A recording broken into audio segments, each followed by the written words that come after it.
กรา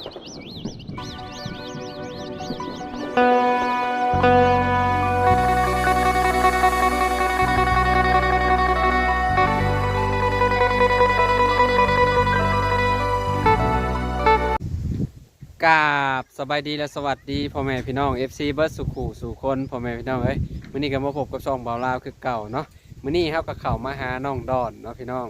ก็คือสิแวะมาหาเพิ่นเลยพี่น้องเอ้ยก็คือมีทางเบาพามีเนาะเพิ่นพามาพี่น้องก็เป็นเคสของทางเบาลีเนาะแต่ก็สาวบุญบ้านนาพี่น้องเอ้ยเดี๋ยวเฮาก็สิเข้าไปหาทางน้องดอนเพิ่นกันเลยเนาะมื้อนี้ก็มา3คนพี่น้องเอ้ยน้องพามีเนี่ยกับบ่าวจอนพี่น้องปะเราไปหาทางเอื้อยเพิ่นกันเลยพี่น้องพวกเพิ่นถ่ายอยู่พูนพี่น้องอยู่เพื่อนเพิ่นคนแหละเนาะปะเราไปหาเพิ่นกันเลยพี่น้องทางน้องพามีเนาะอ๋อโดยทางเบาลาวเพิ่นมาเนาะโดยก็บ่ฮู้ว่าสิพ่อเพิ่นหรือบ่พี่น้องเอ้ยเกิดเหตุแล้วบาดนี้เป็นอะไรนะอ้าวเรียบร้อยพี่น้องโอ้ยางหัวพี่น้องเอ้ยจะไปเหยียบอีหยังงานเข่าแล้วบาดนี่ทางบ่าวจอนเนาะไปหาเพิ่นแล้วก็คือสิไปหาบอลอันน่ะจอดยางเลยพี่น้องเอ้ยสบายดีเด้อพี่น้องยางรถทัวร์แล้วบ่าวจอนเด้องานเข่าแล้วบาดนี่งานเข่าแล้วซื้อของฝากของต้อนเพิ่นเนาะเรียบร้อยเนาะยางหน้าใครในแต่ยางหน้าถ้าเป็นยางหลังนี่แบบห้านเพิ่นบ่เปิดห้านนี่ก็ทุ่งเพิ่นพุ่นแหละพี่น้องเอ้ยโดยใกล้อยู่บ่ก็บ่ไกลปานใดโดยป้าสาวจะหน่อยมันจะค่ำพี่น้องเอ้ยจะหน่อยสิบ่มีบ่อนจอดได้จะหน่อยไผกันหนาวซ้ำเนาะ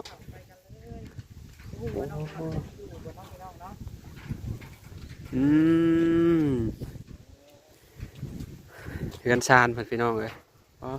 ต้องนี่เนาะโดยสบายดีแม่สบายดีน้องลาโดยของฝากโดยสบายดีจ้าสบายดีคนใดน้องดอนดีสบายดีน้องดอน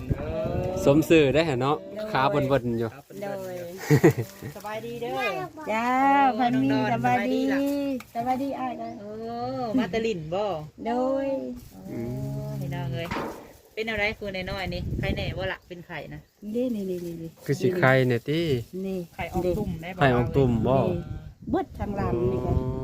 นี่ปากเรากันนี่เด้โดยว่าอยากไปหาหมอเขาไม่มีเงินเนาะเจ้าเอายายังใช้ให้เพิ่นกินก็ขอสาบานเมื่อวานขอสาบานโดยไปพอมีมาว่านก็ขอข้าเจ้าอะไรละคืนนี้เล่าอ่ะสอมาคืนนี้เล่าบ่อยู่เด้เพิ่นบ่อยู่ดีเนาะโดยโอ้ขนมอย่าเพิ่มให้เพิ่นกินเด้อซะเด้อโดยถ้านมนายสิกินได้อยู่นมเด็กตะซอยน่ะ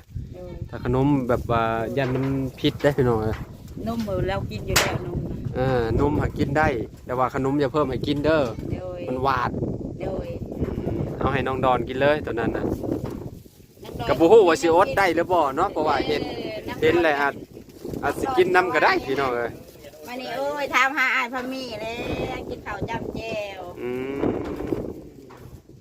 จะไปใช้มามื้อนี้นะเจ้านะบ่ได้ไปบ่ลงเองเลยเนาะบ่ได้ไปหาแย่ไข่มดแดงบ่แย่ก็จะไปบ่มีหนทางบ่น้องพี่น้องมีหนทางก็สิแบบหาของกินก็สิยากเนี่ยพี่น้องช่วงนี้ยากหลายเนาะยากอะไรบ่มีเงินมีคำนี่แหละเลี้ยงน้อยเลี้ยงลูกน้อยนี่เห็นบ่นี่เขาก็ยังบ่มีกินคู่มื้อนี่เนาะยากเนาะ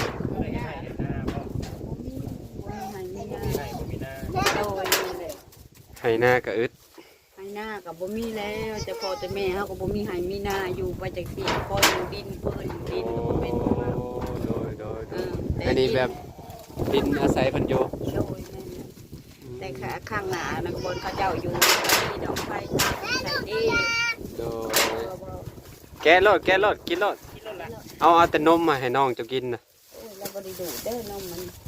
เล็กแต่ซอยเรากินงัวแดงบ่โดยแม่นะบ่ฮู้เนาะเรากินงัวแดงเราไปหิวนมแล้วมันนี่หายแล้วแรงก็พี่น้องเคยกินทำอันนี้น้องพ พ่อมีนี่กายไปกายมาเพิ่นเห็นแหละเพิ่นจังอันน่ะเขามันตาย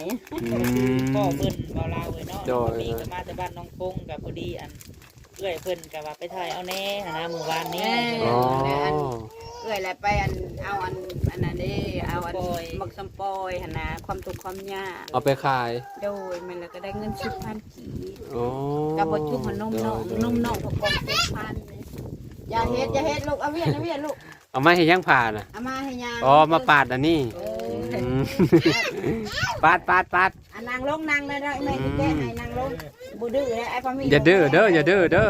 คนฮู้ คนฮู้ ไปสิเอานั่น ให้เด็กแม่ปาดให้เลยฮะ เนี่ย โอ้ เพิ่น พี่ อ น้อง ยากเนาะพี่น้องเนาะ เพิ่นหิวเด้ไอ้พ่อมีบ่เข้ามาหาแต่หึงเลยเด้มีแต่บ่เปลี่ยนช่องเข้ามาสะบุญบ้านหน้า โดย เพิ่นจะเข้ามาหาเขาอยู่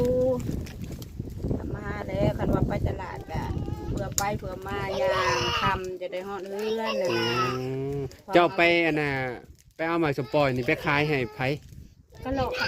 หลอกขาย ในบ้านนี่แล้วก็ได้เงิน10,000กีบมือโปะพามีนะ อ๋อ เพิ่นก็ให้น้องพามีมาถ่ายหันนะบ่ลาวเอ้ยน้อง โด พาย มีก็ โด เอา ย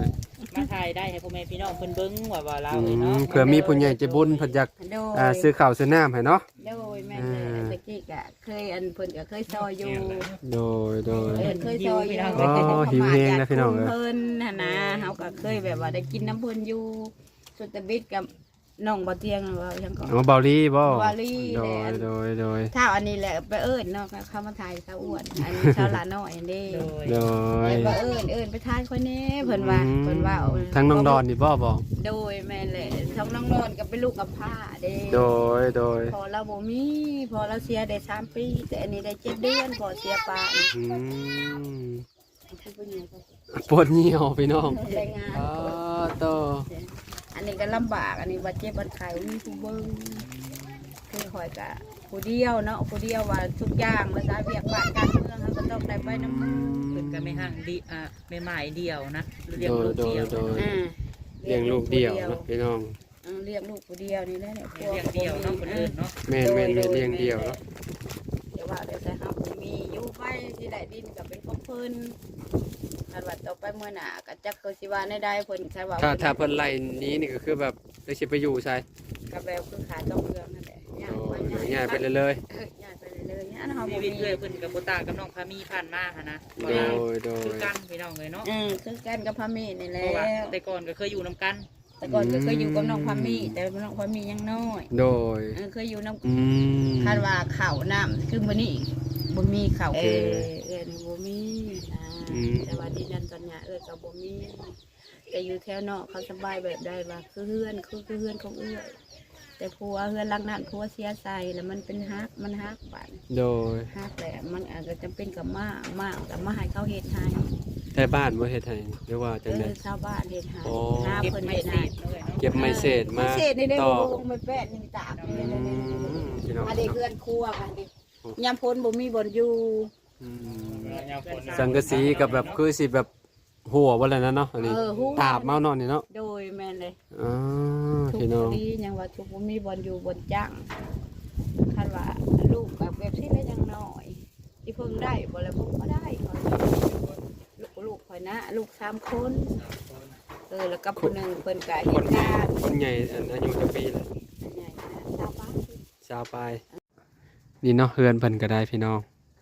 ก็สิประมาณนี้เพิ่นว่าเพิ่นเก็บอันน่ะสังกะสีเก็บอีหยังมาแอมใส่เนาะโอ้ยพี่น้องเอ้ยโอ้นี่เนาะยามฝนตกก็คือสิแบบเรียบร้อยแล้วเนาะนี่เนาะนี่อันนี้คือแบบเศษกระเบื้องเนาะที่เพิ่นเอามามุงหัวอะไรพี่น้องโอ้อันนั้นบอลเพิ่นเฮ็ดกินพี่น้องเอ้ยโอ้เพิ่นอยู่กับลูกพี่น้องเอ้ยเพราะว่าผัวเพิ่นเสียชีวิตแล้วพี่น้องเอ้ยเป็นแม่กับหมาเนาะ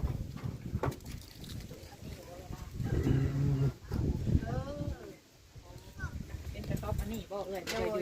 ดยแม่โดย แต่กระต๊อบน้อยอย่าน้องตอน โดย โอ้บ่สิบ่ได้กินก็กินคือเก่าเนาะนี่เนาะอดบ่ได้เนาะเป็นไข่ก็ต้องกินหิว แล้ว มาใหายก็บ่ได้กินแล้วบ่มีเงินซื้อ โดยข้างในก็คือแบบเฮาคือสิบ่ได้ขึ้นไปเบิ่งเนาะพี่น้องหาเบิ่งนํกันเนาะ โดย โอ้ แม่ ป้อเนาะพี่น้อง เพิ่นได้เข้าสิมาเอาไปแล่งก็บ่มี น้องข้าวสิมาก็บ่มีบ่ โดยบ่มีแล้ว อ๋อพี่น้อง พอดีอัน กิโลเท่าใดข้าว 13,000 13,000 โดยแม่นแหละ เงินบาทเท่าไรบ่เรา กับบ่ฮอดอันน่ะประมาณ20กว่าบาทเนาะพี่น้อง 20 บาท20ปลายๆเนาะ 20ปลายๆเพราะว่าคุมื้อนี้ 10,000 กีบก็20บาทแล้วพี่น้อง โด เอ้ย ยแม่น โอ้ค่อนข้างสิแพงอยู่อันข้าวก็ได้เนาะ แป้งเลยอยู่บ้านเฮาแป้งอยู่อันนั้น มื้อแรงนี่ข้าวเบิด มี บ่ได้นึ่ง บ่ได้หนึ่งเนี่ยบ่ อ๋อ มี พี่น้อง จำเป็นแล้วบ่มีก็โอ๊ะ กินข้าวกันยังแถวนี่ เอ้าข้าวพุละปั้นแต่เช้าเอาหัวอันกับลูกอันนี้จำแจวของพี่อันนี้พอมีก็เห็นแล้วว่า อ๋อพี่น้อง ในถ้วยอันนี้แจวมะกอกหน่วยหนึง โดย บ่ได้หาเพียงเด้ก็จะเอาอันนี้บ่ไปก็ได้ เพิ่ ยาน ก ก็บ่สำบายเนาะเอ้ยเนาะ เพิ่นก็เป็นไข่เด้นี่ๆๆดูแล้วนี่ๆ โดยเราเป็นไข่ออกตุ่ม ๆ เนาะ โดยแม่นเลยแล้วก็ออดๆเนี่ยกำมาแล้วก็ เรียก ส ว่า อ เพิ่น น ก็บ่ค่อยดื้อเนาะน้องน้อยเพิ่นก็นะเพิ่นอยู่ บ่ พี่น้อง เกิน เอ้ย นั้นได้อันนั้น น้องดอนแบบว่าเพิ่นยังซนอยู่พี่น้องเอ้ย น้องดอนน่ะยังซนเป็นเบาลี่ว่าโอ้ซนว่ะ ซนแฮงเพิ่นบ่นั่นน่ะ ซนแห้งได้ เนาะพี่น้อง เพิ่นน่ะมาถ่ายกันแล้วก็บิดกัน โดย เราได้บ่ โอเคเนาะพี่น้องตอนนี้เฮาก็สิได้มื้อแล้วเนาะอ๋อชีวิตเราก็น่าสงสารพี่น้องเอ้ยถ้ามีผู้ใหญ่ใจบุญเบิ่งนี่อยากให้เพิ่นซอยหยังเนาะ เคยทุกสิ่งอย่าง แบบซอยทุกสิ่งทุกอย่าง โดยแม่นได้ อ๋อ โยบ่มีได้ พี่น้อง ขาวานยามนั้นเนาะเขาเป็นยามหน้ำไม้ก็ย่างยามพ้นก็ย่างยามเลยก็ย่างจ้างตลอด แต่ตลาดแต่เรียนก็หาตลาดแต่ต โด ลาด ย หา โดย เงิน โดย ทุกสิ่งอย่างดินดอนตอนหยากับบ่มี ดินดอนตอนใหญ่ก็บ่มีเนาะ โดยแม่ อื น มพี่น้องเอ้ยก็น่าสงสารชีวิตเราถูกอริยรอพี่น้องเอ้ยถ้าผู้ใหญ่ใจบุญได้เบิ่งคลิปแล้วถ้าอยากซอยเรือเราเป็นเรื่องเขาเรื่องหยังก็ได้พี่น้องเอ้ยเรียกว่าเสื้อพุ่งเสื้อผ้าเนาะ โด แนวอยู่แนวกินเนาะพี่น้อง โดย ข้าวสารอาหาร เพราะว่าตอนนี้เราก็ขาดหลายสิ่งหลายอย่าง ขาดทุก แต่สิ่งหลักๆก็คือข้าวแหละพี่น้อง เพราะว่าข้าวตอนนี้ก็เริ่มบ่มีกินแล้วพี่น้องเอ้ย โดยบ่มี ถ้ามีข้าวนี่ก็คือสิดีเนาะ โดยดีหมด เพ ทุ ราะ ก ว่า อย่าง มันสวยชีวิตนะข้าวพี่น้องเอ้ยโอเคจ้ะก็สิได้เมื่อป้าเด้อเอ้ยเด้อก็สิเอาเงินให้เจ้าไปซื้อข้าวจ้ะ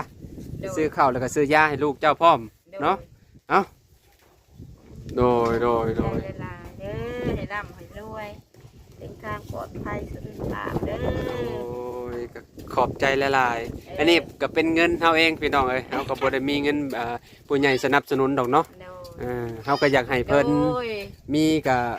อ่ะ บ่หลายพี่น้องก็อยากแบ่งปันเพิ่นเนาะ โดย โอเคสำเมื่อแล้วเด้อเด้ออยู่ดีมีแฮงเด้อโดยโอเคสบายดี โอเคเนาะพ่อแม่พี่น้องสำหรับคลิปนี้ก็จะขอจบคลิปเอาไว้สำนี้เด้อถ้ามาคลิปนี้ฝากกดไลค์กดแชร์เนี่ยเนาะพ่อแม่พี่น้องจังได้ก็ขอบคุณ FC เบิร์ดสุขุสุคนที่ติดตามเนาะถ้าท่านใดอยากซอยครอบครัวเพิ่นก็สามารถติดต่อมาหาเฮาได้เด้อพี่น้องเฮาจะดีเป็นสะพานบุญให้เบิร์ดสุขุสุคนพ่อแม่พี่น้องเอ้ยบ่ว่าสิเป็นข้าวเนาะที่หลักๆเราก็แบบป้อโตน่าสงสารเราได้พี่น้องเอ้ยเพราะว่าข้าวตอนนี้ก็บ่มีแล้วพี่น้องเอ้ยข้าวเบิร์ดเฮาก็เอาเงินให้เล็กน้อยพี่น้องให้เราไปซื้อข้าวเนาะแมลงพี่น้องเอ้ยเอาละพ่อแม่พี่น้องพบพ่อก็คลิปหน้าเด้อขอบคุณหลายๆที่ติดตามไปแล้วสบายดีเบิร์ดสุขุสุคนพี่น้อง